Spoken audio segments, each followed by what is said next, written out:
Hello Odyssey students, it's time for our next voting book. Bear Came Along. And note, this one is a Newbery, and a Caldecott honor book. And I love this story. Bear Came Along by Richard T. Morris, illustrated by LeUyen Pham. Once there was a river that flowed night and day, but it didn't know it was a river until Bear came along. Bear was just being curious when he realized what the river could do. But he didn't know he was on an adventure until Froggy hopped on.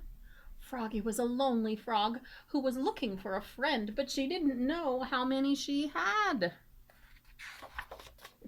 Until the turtles showed up. The turtles tried to warn them about things that could go wrong, but they didn't know how to enjoy the ride until Beaver climbed aboard. Beaver was born a captain. He knew exactly where to go, but he didn't know about the detours until the raccoons dropped in.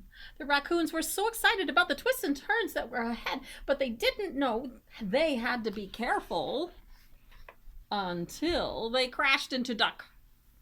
Duck was so content being right where she was, but she didn't know there was a world to see until can you tell what's going to happen?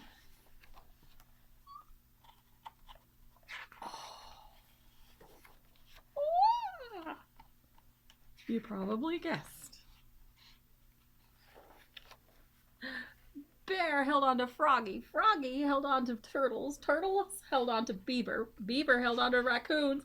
Raccoons held on to Duck. Whoa, what a ride!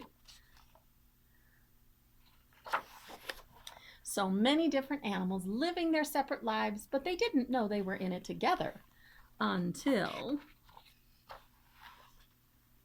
the river came along. And that is the end of the story, but there is one thing I like to share with my students. I like to read this a little differently. So many different people living their separate lives, but they didn't know they were in it together until something happened to bring them together. And that kind of happens to all of us, doesn't it? So this is a great little story. Bear came along, but you get to vote. You get to tell how much you liked the book. You can go on the website, on the school website. My librarian webpage will take you right to it, or I have it linked down below this video. So have fun voting. Bye.